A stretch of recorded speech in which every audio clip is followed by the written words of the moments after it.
Hey guys, in this video I want to talk about why depression is so hard. Now, people that don't have depression sometimes wonder, why are people that are facing sadness and depression, can't they just snap out of it? Can't they say, hey, I'm happier, I feel good? And what I want to talk about in this brief video is how depression works and why it's so hard and such a challenge for people to overcome. So first of all, our brain has chemicals that make us either happy or sad or in the middle. And sometimes people that have depression, their brain and the chemicals in their brain naturally make it hard for them to be happy. That's point A. Point B is many times people with depression have been through hard things. Maybe they lost a loved one, maybe they faced a financial problem, maybe their career wasn't doing well, maybe they were struggling in a way that kids put them down or made fun of them, and it causes them to have a negative self-talk. They look in the mirror and they focus on all the reasons why they're unhappy. Now, the great thing would be is if you could just snap out of it and go from being unhappy and depressed to being happy. But the reality is, every single human being, even the happiest, kindest people, face an inner talk that sometimes gets negative. So I'm like the most optimistic guy ever. I'm always happy. I'm always listening to positive things. I'm always focusing on good things. But here's what happens, okay? I'll be in a great mood. Everything's going my way. And boom, I'll drop a dish and I'll explode all over the floor and I'll have to clean it and make sure my son doesn't step on the remnants.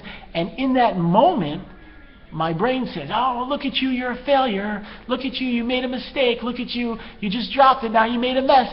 And I could choose to keep going down that path. So I could say, hey, I have this problem or that problem. But what I've learned is the minute it breaks, the minute that bad incident happens, I change how I react to the situation. So I say, you know what? What's the big deal? I'm going to go get a broom. I'm going to go clean it. It's really not that big of a problem. Here's another example. This past week, I'm trying to keep the house clean.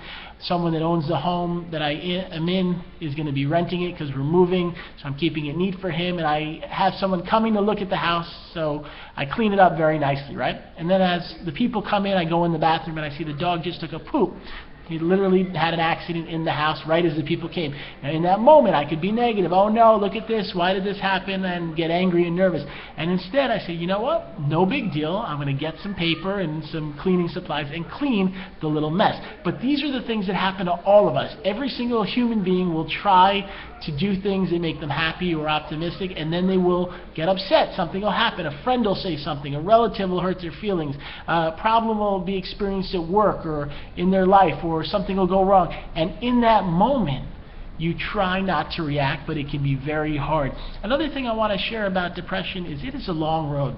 It doesn't happen overnight. In my own life, I faced depression and bipolar disorder. I was put in 5 psychiatric hospitals in my teens. I was in and out for 2 years, and it was a sad, long road. I wondered if it would ever get better, if I would ever get stronger and healthier. I tried all different treatments, and nothing was working. But thank God I had a family that kept supporting and loving and helping me and giving me the power to keep pressing forward. And eventually, I developed optimism. I developed the right medicines and therapies and support groups to teach me to grow. I made small, slow, and steady progress. But in 20 years, my life has completely turned around. I'm happily married over 10 years.